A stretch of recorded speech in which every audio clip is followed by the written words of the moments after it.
Are you ready for the weekend yet?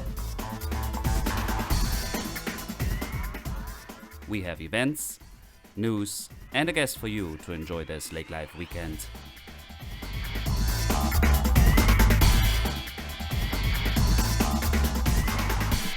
Welcome to Lake Life Weekend Podcast, the latest episode here in weekend number 23. Lots going on this upcoming weekend, some news for you, and please stay tuned for our interview with Bjerke, who came from Wknd and went to Brainerd to the Lakes Jam, a rock and country festival in a couple of weeks. Coming in June 23rd, 22nd through 24th, and learn a lot about that interesting music festival in Brainerd. Well, here's some news. Park Rapids welcomes a new owner for the A&W restaurant, Skip and Julie Shapersky. If you're out there needing a snack, they intend to keep the small town family restaurant original charm, and check that out if you're in the Park Rapids area. In Detroit Lakes, for the 12th year in a row, we have Tuesdays in the Park. Grab your chairs and blankets for Tuesdays in the Park, starting here actually today, June 6th, with live local bands. We'll play in the band shell in the City Park, always starting at 7 p.m. The concert series is put on by the Holmes Theater. All concerts are free and open to the public, but free will donations are more than welcome and accepted. The schedule of concerts can be found on our event page here, lakelifeweekend.com. Always go for latest news and upcoming events when you're in the area. Also, by the way, we mentioned last time, Tuesdays, if you're more in the Ottertail area, there's also a concert series every first and third Tuesday, I believe. You should check lakelifeweekend.com. And then in Frazee, Saturday, June 17th, we have the third annual Ribfest coming up. 1 week early, but we want to mention that Ribfest and Frazee is back for the third year in a row. So mark your calendars for June 17th. So far, there are 12 teams signed up, and there's room for more. So if you want to participate, go check that out. I believe it's provided by the VFW, so you should be able to contact them. Or I'm sure if you contact the caterers there, they know how to hook you up too. Ribs will be $2 per bone. $1 is going towards the cooking team, and the other to a Frazee Community Youth Fund. So it's also a fundraiser for the community, which is nice. Events. Kids sing along on June 7th. 3 p.m. till 4 p.m. at the Hawley Library. A kids song along with Larry will begin at 3 p.m. at the Hawley Library. So if you don't know what to do, there's an opportunity. On June 9th from 4 to 7 p.m. we have Pitchfork Fondue. Hawley Community Center, corner of 5th and Main Street, is putting together from the Boy Scout Pitchfork Fondue. That is a nice event. I guess, I don't know, I've never been to a Pitchfork Fondue, but I assume it's bread on a stick or hot dogs in a fire, so check that out. And then this weekend, Hawley Rodeo, June 9th. Also, there's lots going on in Hawley. 7 p.m. on June 9th through June 10th, 1 a.m., the annual Hawley Rodeo put together by the Hawley Community Club. It's right off Highway 10, and you should find more details on the web too. And then we have music, Easton Corbin at the Shooting Star Casino on June 9th from 8 p.m. till 8:30. Easton Corbin will be performing at Shooting Star Casino June 9th. Easton is a country artist with top hits including A Little More Country Than That, I Can't Love You Back, and All Over the Road. Ticket starts at $20. And then at Billy's Corner Bar in Vergas, we have on June 10th an 80s night with the Morning After Band. So come check that out if you like live music, and that usually starts around 8 p.m. I think, but you should check our event page. On June 10th from 8 a.m. in the morning through 5 p.m. the annual Ronald McDonald Ride in New York Mills is the largest Ronald McDonald House benefit ride. The ride will begin at 12 noon sharp with registration from 9 a.m. to 11:30. There will be food, door prizes, an auction, raffle, live outdoor band, and camping. The event has raised over $1.4 million in the past 15 years. That's significant. More information at rmhride.com. So, yeah, that's really interesting. There is on June 10th also in Hawley, that's the activities. There's a Hurt 5K walk and run, 8 a.m., 10 p.m. Man, that's lots going on here this weekend, huh? So check our website out for that, lakelifeweekend.com, for another Hawley event. And then there's a horseshoe tournament in Hawley. Who would have guessed? On June 10th, 9 a.m. through 5 p.m., the Riverbend Park on Highway 10. Horseshoe tournament in Hawley will be, yeah. And then, man, it doesn't stop. There is a vendor street fair in Hawley, June 10th, all day long, 10 a.m., till 3 p.m. And it's happening at Front Street by the water tower. Yeah, well, that was events and news, and now we're gonna lead this over into our interview with Mark Bjerke. Have fun with that, enjoy, and have a good weekend. Well, hello. Welcome to Lake Life Weekend podcast again, and I'm here with Mark Bjerke of Lakes Jam from the Brainerd area. Welcome. Thank you. And I met with Mark actually a couple of years ago, at least over the phone, and he was affiliated with another festival that we are going to talk about. But before we do all about the events, tell us a little bit about yourself, Mark. Sure. Well, I am in the festival and events business with Lakes Jam now, and with WeFest before that. And then before that, I was in the publishing business and had my own annual event. So I've always been interested in annual events, multiple day long events. Okay, a passion of myself as an attendee and practicing myself, doing some things. I'm really glad to I think everybody knows WeFest, and tell us, you have been in Lakes Country for a long time. You know the lakes, right? Yes, I've been in and around the Lakes country since the 90s. I had a home on Pelican Lake, raised my family here. They all went to Pelican Rapids High School, all my children. So this is kind of my home area, although I live in Fargo now and work in Brainerd. I've worked in Detroit Lakes from Grand Forks originally. Yeah, okay. So, and your goal, I learned earlier, you want to be back on the lake. I love being at the lake. If I could be there all week long, I would. But right now, some work obligations keep us in Fargo during the week, and then we get out here on the weekends as much as we can. Okay, you're a perfect listener for our podcast yourself. So let's speak about events and the history. You have been with WeFest before, you said. So yeah, I was actually a sponsor at WeFest when I had my publishing company. So from 1999 till about 2010, I was actually a sponsor out there, and then I started working with them in their marketing at their We Be Green project when Rand bought out his partners in 2010.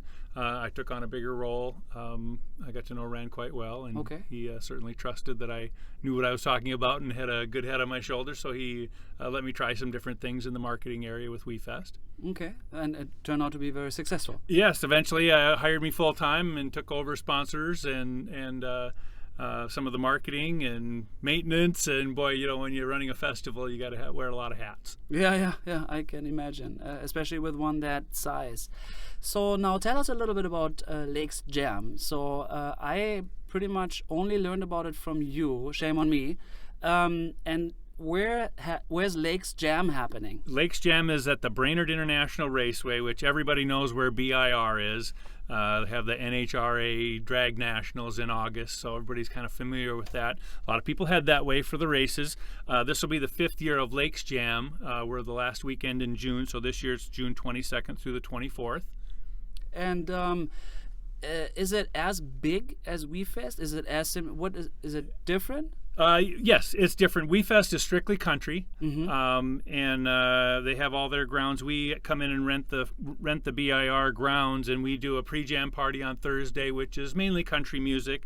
And we have Dylan Jacobson, 32 Below, Chris Hockey, Chris Jansen, and then Friday is our rock day. So fabulous Armadillos, Buck Cherry, Brett Michaels, and Skillet all play on Friday, and then we go back to country on Saturday with Maiden Dixie, Montgomery Gentry, Trace Atkins, and Jake Owen headlining.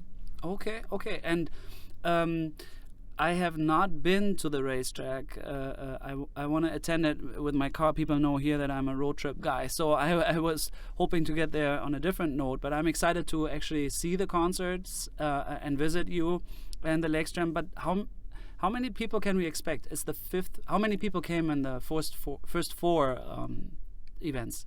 We average right around that 13,000 per day. So Thursday again is a pre-jam, Friday, Saturday. So over each day it runs right in that 12 to 13,000 per day. So a little over 35,000 for the weekend.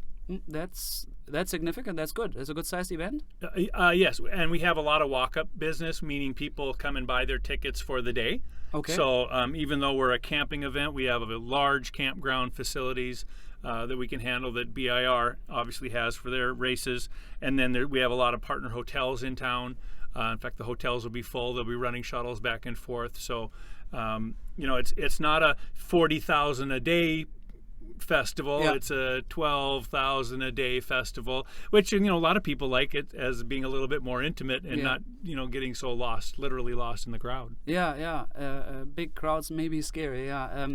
Living in Lakes Country, I'm actually from a metropolitan. I like the crowds and the hustle and bustle, but I've been here so long, I kind of got away from that. So I can see that only 12,000 is maybe a little bit better than 40,000. But so you answered a question of mine. So we have campgrounds. It's how many square feet? Oh boy, is it huge? We have. Yeah, the race grounds itself. My understanding is we could handle 50,000 people if we needed to. They have that for the races, and a lot of those people camp. So there's full-service campsites, there's reserve campsites, and then there's an area called the zoo, which is just a big area where you just kind of tent. Yeah, tents, campers, back of your pickup. All the different. The zoo. Well, they call it the zoo because it's not quite so organized. Yeah, In other words, it isn't striped off, and you have this space to this space. It's go pick a spot and have fun. Okay. Get to know your neighbors. yes, have fun. I get it. So it's a great big facility, and I understand. So we have lots of room to grow. So doing 10, 12,000 a day, we figure we can handle close to that 22 to 25,000 a day before we need to start changing the way we're running our festival. Yeah. Okay. And how many stages do we have? One main stage? I know festivals that sometimes they have multiple stages. Yep, and we have two stages. We have our main stage, which all those bands I listed were on our main stage, and then we have another side stage that will host acts between the other events and late into the evening. And then, we also have other events there too. We have a car show, we have a drifting demonstration, we have lawnmower races, we have helicopter rides, we have a bago tournament. So we're trying to keep people busy during the day. So it's not just music at night, it's fun during the day, really a 3-day party. Okay, so let's tap in there. So the music is an evening event. So it's I sometimes thought the festival goes like all day long. Well, So our music starts at noon on our side stages, 4 p.m. on our main stage. But in the mornings, Saturday morning from 10 to noon, we have our car show. Okay. From 10 to noon, we also have the drifting demonstration. So there's stuff to do, before the music starts and before that concert bowl opens up at noon. Understood. So okay.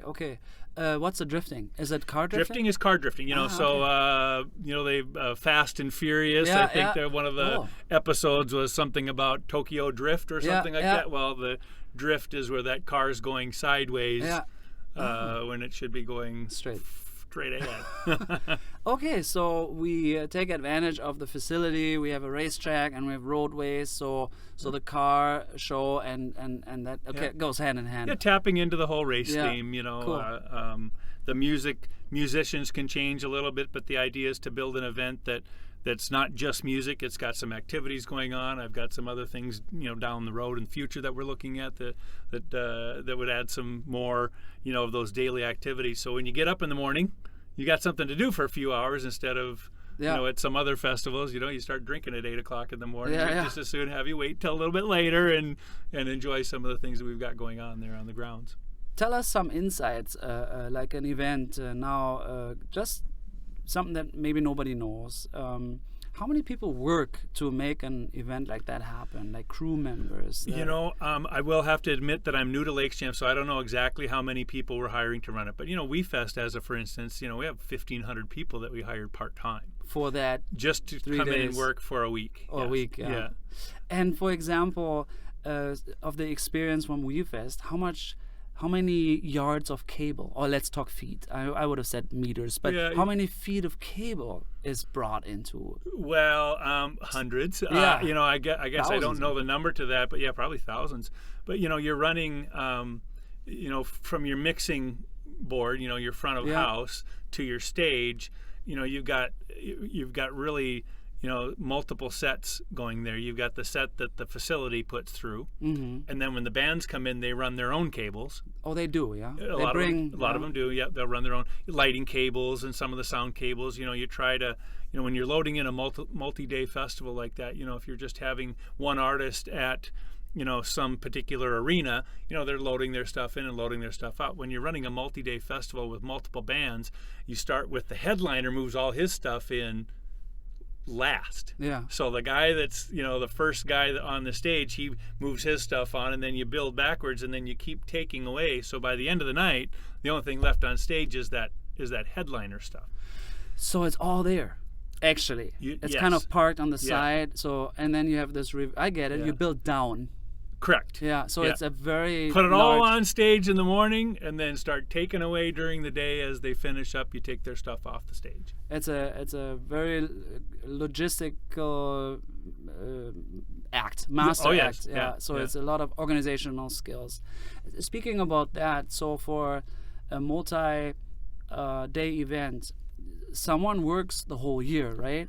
Well, usually, depending on the size of the festival, but in my experience, we had certainly at WeFest, we had there's almost a dozen of us, 8 to 10 that work year round. With Lakes Jam, there's a lot smaller group. They're doing smaller jobs, but it's nice to have somebody, 1 or 2 people that's all that they focus on, because there's something that comes up all the time. You don't just 6 weeks before a big festival like that start working on it. There's sponsorships to be sold. There's bands to get booked and routed and all earlier in the year, and then catering and tents and tables and chairs and public relations, all those things. And even higher. Yeah.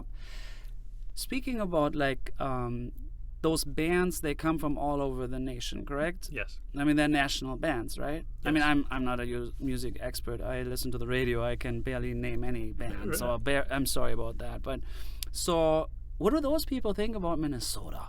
Well, certainly a place like Minnesota has a great reputation for music anyway. It does? Oh, yes. Tell me about it. Prince. Okay, yeah, I know that part. But I mean, even at that, when you do music festivals, the music festivals in June, July, and August are all, north.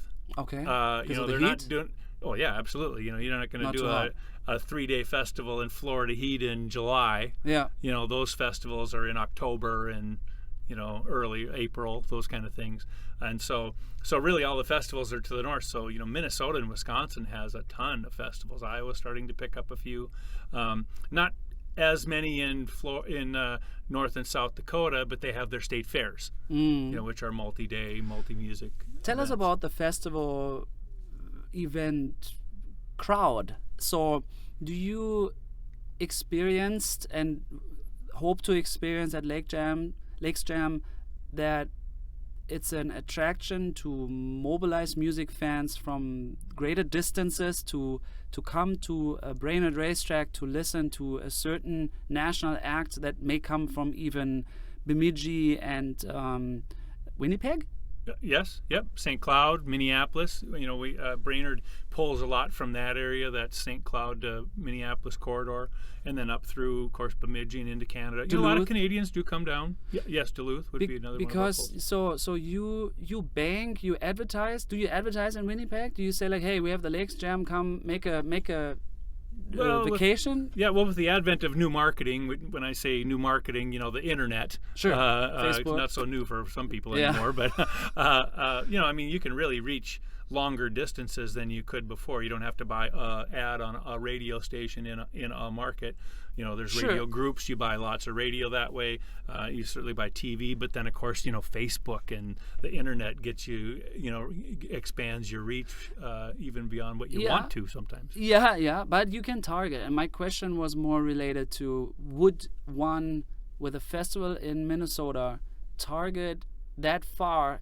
Maybe let's talk even Williston, North Dakota. I'm not sure, because we can even make a Facebook campaign very targeted in a zip code or even in a city, limited to Asia. So just curious, are we trying to promote Explore Minnesota, Explore Lakes Jam from? I'm just curious. Yeah.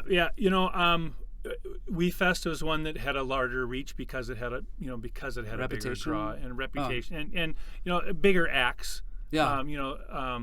And then with Lakes Jam, we're really focusing on our Minnesota, western Wisconsin, northern Iowa, eastern North Dakota, mainly because we're not doing 50,000 people a day.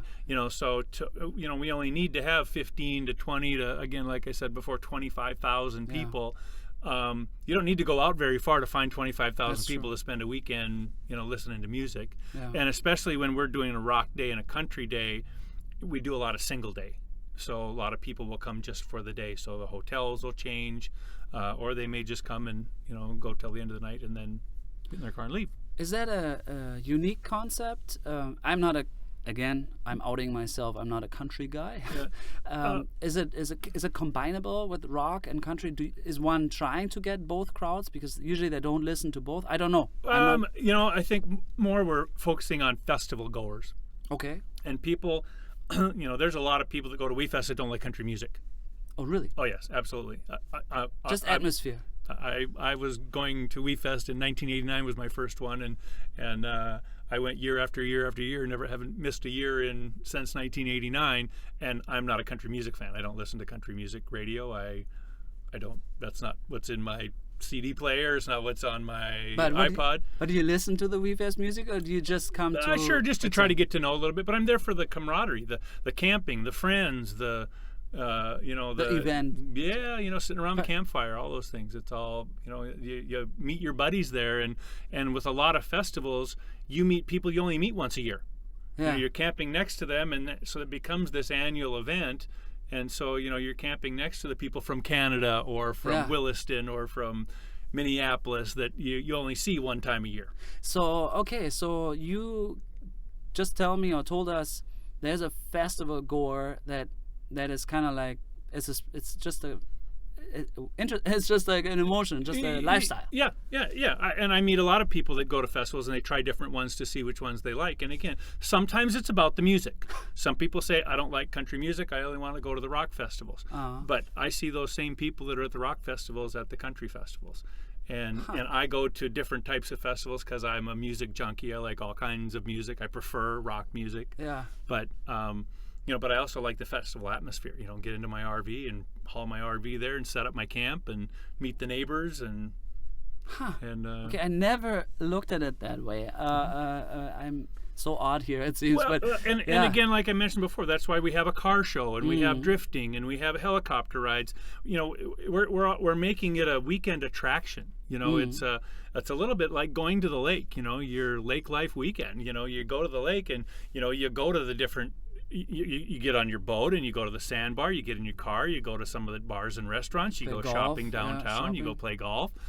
So it's lake life, but there's a whole lot of things that go along with lake life. Just like a good festival should have lots of things to offer, so it's not just beer drinking and interesting. It's like what I always say: lake life happens year round. There's a lot to it, a lot of seasons. So lake life is way more than just looking at a lake or fishing. So it's with the festival. Okay, yeah. And tell us a little bit about like those acts.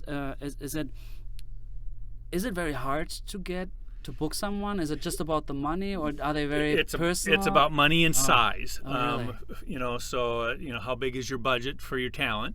And then you got to spread that over however many days you're going to have your event. But a lot of them too with routing, and that's where country music, they book out farther, and there's a lot more of them out there because they're Some of them aren't as old, let's say. There's a lot of newer country that people like.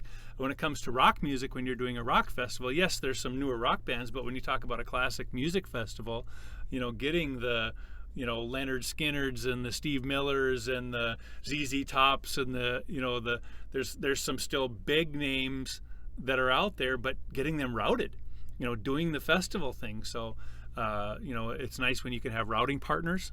What does routed mean? Routing means where are their trucks and their instruments coming from? Oh, really? Because they can't play that guitar if it's in Omaha and they're in Fargo, right?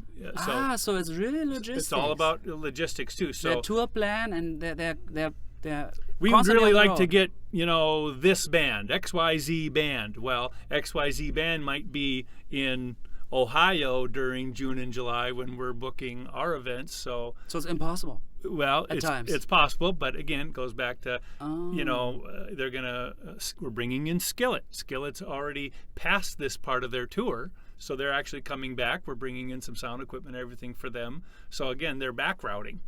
Oh. So yeah. So I mean, it's it's like you asked before about working year round. I mean, it's a choreographed dance that takes place 360 of the days of the year to put on the 5 days that you do your event. Yeah, literally orchestrating. Very much so. Yeah. So okay, and does one get to be close to the bands? Not the general visitor, but like how close is one only communicating? I guess through the management. Yeah. They have management, they have booking behind. But like, how are those? Have you experienced? Tell us a little bit about talent that has been at a festival. Are they weird? Are they cool? They're totally unique. There's Depends. probably two extremes. One is the up and coming star that wanders around backstage and just they're still soaking it all in. And then you get to a certain level where you just stay in your bus. You show up 20 minutes before you go on stage. You come out of your bus. You go on stage. You do your performance. You get back on your bus. You clean up and off you go again. It's just a job. It's just a job. And something that happened to me a few years ago, just a couple of years ago, was Luke Bryan, right when he was up and coming. He wasn't a headliner. He was actually opening for the headliner. I think it might have been Jason Aldean, for all I know. And I was working, so I'm working. I'm coming off the stage, and there's a group of people standing there, and they're looking out into the audience. And being a worker and being, having to care about what people are doing around there and having concern for safety and so on and so forth. I said, what is it you'd like to do? Well, we'd like to go out and listen to Colt Ford. I said, sure, I got some seats. Come on out here. So I took them out and I sat them down. Well, people started coming up. They started taking pictures, and I look over at the guy, and I gave him the thumbs up, thumb down. Is that okay? And he goes, yeah, it's okay. So a few people took some pictures. It's 90 degrees in the middle of the day. They're all hot and sweaty. Listened to 2.5 songs or so, looked over at me and kind of gave me a wave, and I came over and I said, what do you want to do now? He goes, well, I want to go get a drink. So I took him backstage, and so I'm spending 45 minutes with this guy. Take him backstage, take him to the bar, go up to the bar. Bartender says, the guy orders a 7-7. Bartender says it's going to be $7. And the bartender looks at me. Yeah, it says it's going to be $7. The guy looks at me and says, well, do you have an expense account for this? I said, well, no, but I can buy you a drink if you need a drink. And his buddy says, you don't need to buy him a drink. He's got plenty of money. So I said, okay, everything good? All right, you go back to work. I went back to work. I go back, and now I'm sitting in my seats later in the evening when I finally get a minute to myself. Luke Bryan comes on stage, and I point up and say, oh, yeah, that's the guy I was with all afternoon. I didn't know who he was, and he didn't care that I didn't know. He was an up-and-comer. Now he's a little bit different when he's backstage, but there's a guy he was just having a good time. Where you get a Keith Urban who stays on his bus till the last second and then comes off his bus and gets in a little huddle and then goes up on stage and plays and comes back, gets a huddle and back in his bus. So, you kind of have the two extremes. There's not really a lot of middle ground. You know what I mean? I get it. I have met a lot of artists, but not music artists. And I have a feeling like those real celebrities, and as you know, I'm not from America, but like we have a little different TV hype, and like everything is about celebrity. Everybody here wants to be famous, yeah? It seems, not everybody, but you know what I mean. Yeah. And I think those people are extremely stressed. I mean, how sad, in a way. So I think hiding in the tour bus is like, they probably cannot even stand it anymore, that they are like so they're being touched or they're being like taken pictures of, that they walk crooked, like they walk a little slower because the feet hurt or something.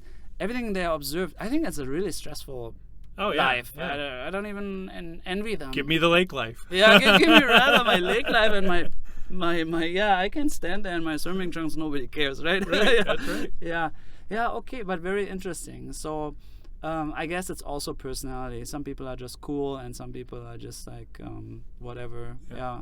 But you think it's a great environment, yeah? It's like from the backstage perspective. It's fun to work at festivals. A lot of people go there, they'll take their vacations and they'll work, they'll tend bar, they'll help with ushering, they'll do lots of different things. People like me, who it's my full-time job, I work there. But I also like to go there as an attendee, and I think that's one of the keys to why I enjoy what I do so much, is because I love doing that myself. So I know what I expect. I know what I expect, in the campgrounds, and, are they bringing ice around, and can I get my water filled up in my camper, and those kind of things. So being more conscious of those things as an attendee also helps make me a better producer. Yeah, so you're still learning, I guess. So, yeah. Always. Yeah. Going back to Lakes Jam coming up in only a couple weeks. June 22nd, 23rd, and 24th? Yes. Yeah, so it's Thursday through Saturday? Yes. Our camping opens on Thursday. We do have some early camping if they want to come in and start on Wednesday, but otherwise our camping opens on Thursday, and then we have music on Thursday night and Friday and Saturday. And it's lakesjam.com? Lakesjam.com. You can buy tickets. We do single-day tickets. You can buy single-day VIP. We have camping. We have parking. You can all buy it at lakesjam.com. And we still have like a few tickets left. Oh, yes. Yeah. We're our general admission, certainly you can pick up those. The reserve camp, we just released some more, but I think they're going pretty fast. I'm not even sure if there's any left there if you go to lakesjam.com and look at the reserve camping. And then VIP, we have a few of those left. Okay. And what entails or includes a VIP package? Seats? Excuse me. A VIP gives you a special VIP tent. We do have some special viewing areas, but it also gives you a meal each day, and then your beer and your beverages. So beverages are complimentary part of your VIP package. Oh, okay. So it's an interesting package then. Any other recommendations if one visits for a certain period? Does the city or the area, not that it's satellite, but like can you easily go in and out? If I say, hey, I make a 3-day, 2-night, but I want to see another local attraction. I haven't been to Brainerd too often. Is there something else that is accessible? In and around Brainerd, you mean? Yeah. Well, there probably is. I just don't know. I'm sure there is. It's a city much like Detroit Lakes, in that really lively on the weekends. But you don't have partnerships, like we don't know. We work with the hotels. We have our partnerships with the hotels, and of course they would certainly have recommendations on what other things that can be. Yeah. Okay. I was just curious. So we are expecting hopefully 15,000 people. Yes, like between 12 and 15 per day. Sounds like it's family friendly. We're a lot more family friendly than some of the other festivals. Again, with the car show and drifting and helicopter rides and some of those things, we're a little bit more. Our atmosphere is a little bit more family friendly. That's for sure. And the food, I'm totally after food. Is there food courts? Is there like barbecues? We have food vendors that come in. We have food vendors and non-food vendors. Our food vendors are everything from ufta tacos and brats and hamburgers, and then our non-food vendors are clothing, boots, hats, all the different types of clothing and festival garb that you'd expect from an event. So there's lots happening around all that. We have good shopping. Good. Right on site. So bring an empty suitcase. That's right. Yeah. Okay. Well, anything else you want to add to point out? I don't think so. I think we covered most everything that we have. So lakesjam.com for more information and tickets. Yeah, in the 5th year, and some good lineups, and it will be a great event. Well, thank you very much, Mark, for coming in and sharing this information. And I look forward to attending, see what it is all about, and hope to see you again next year. Great, thank you.